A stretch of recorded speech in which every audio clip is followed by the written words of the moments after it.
Hello guys, welcome back to our channel.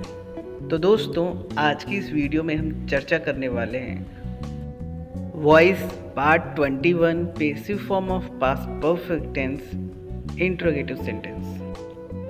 तो चलिए दोस्तों, इसे समझने की कोशिश करते हैं। तो दोस्तों, जैसा कि आप जानते हैं, आज का हमारा टॉपिक है passive form of past perfect tense interrogative sentence. Voice दो प्रकार के होते हैं, एक होता है आपका एक्टिव वॉइस, दूसरा होता है पैसिव वॉइस। जो रूल्स हम असल में टेंस में पढ़ते हैं वो एक्टिव वॉइस ही होते हैं। पास्ट परफेक्ट टेंस के इंट्रोगेटिव सेंटेंस के एक्टिव वॉइस का जो फॉर्मूला होता है वो होता है आपका had plus subject plus verb का थर्ड फॉर्म प्लस ऑब्जेक्ट और लास्ट में क्वेश्चन मार्क।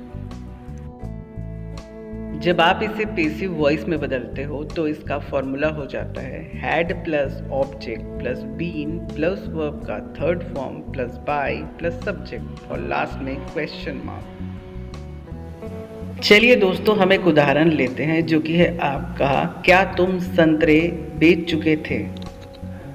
यहाँ पे दोस्तों सब्जेक्ट यानी कि कर्ता यानी कि कार्य करने वाला है तुम, जिसे इंग्लिश में कहा जाता है यू, और इसमें हेल्पिंग वर्ब जो लगेगा आप ऊपर फॉर्मूले में देख सकते हैं वो लगेगा आपका हैड, और वर्ब यानी कि क्रिया यानी कि होने वाला कार्य है दोस्तों आपका बेचना, जिसे इंग्लिश में कहा जाता है सेल।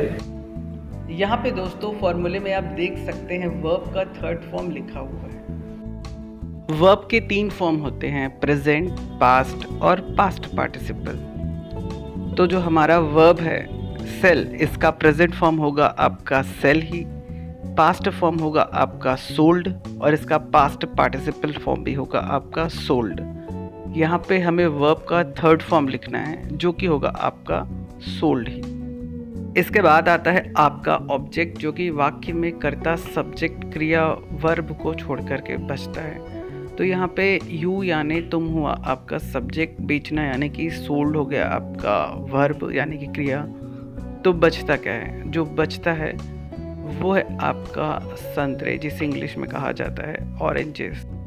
इसे हम यहाँ पे द ऑरेंजेस भी लिख सकते हैं अगर यहाँ पे किसी पहले से पूर्व परिचित ऑरेंजेस की बात कही जा रही हो तो लिखेंगे हम इसे द ऑरेंजेस।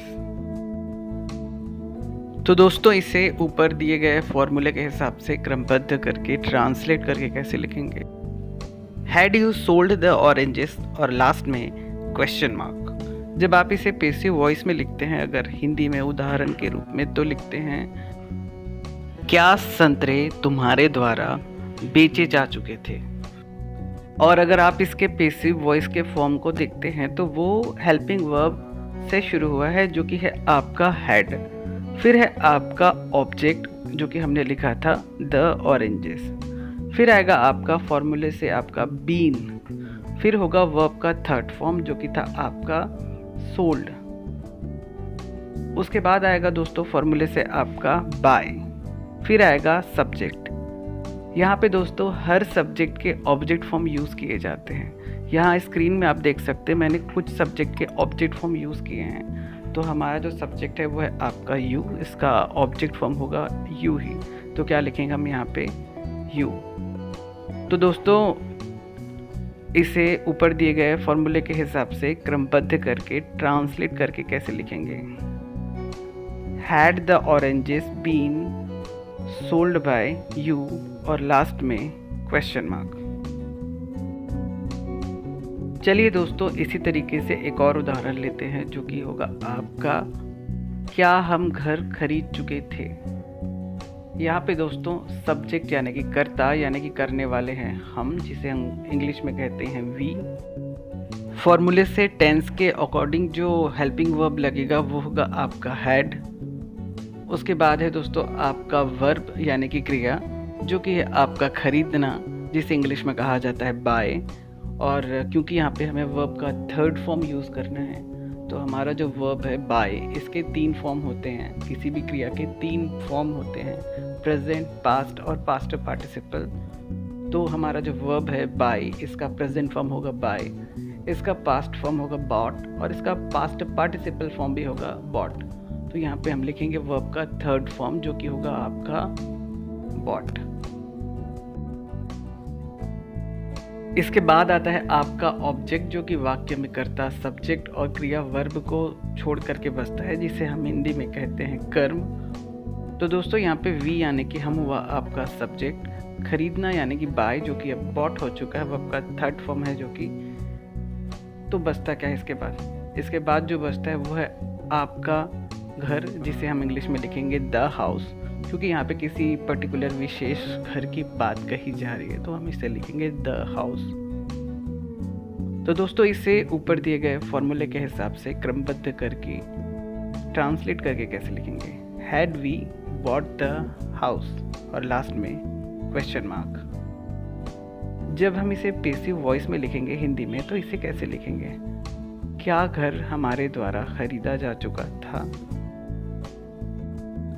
दोस्तों यहाँ पे देख सकते हैं पैसिव वॉइस की शुरुआत यहाँ पे हेल्पिंग वर्ब से हो रही है इंट्रोगेटिव सेंटेंस के केस में, जो कि है आपका हैड, उसके बाद है आपका ऑब्जेक्ट जो कि था आपका द हाउस, उसके बाद आएगा फॉर्मूले से आपका बी, फिर आएगा वर्ब का थर्ड फॉर्म जो कि था आपका बॉट, फिर आएगा आपका बाय और उसके बाद आएगा सब्जेक्ट। तो जैसा मैंने कहा था कि हर सब्जेक्ट के ऑब्जेक्ट फॉर्म यूज़ किए जाते हैं, तो यहाँ पे हमारा जो सब्जेक्ट है वी, इसका जो ऑब्जेक्ट फॉर्म होगा वो होगा आपका अस, जैसा कि मैंने आपको थोड़ी देर पहले बताया था।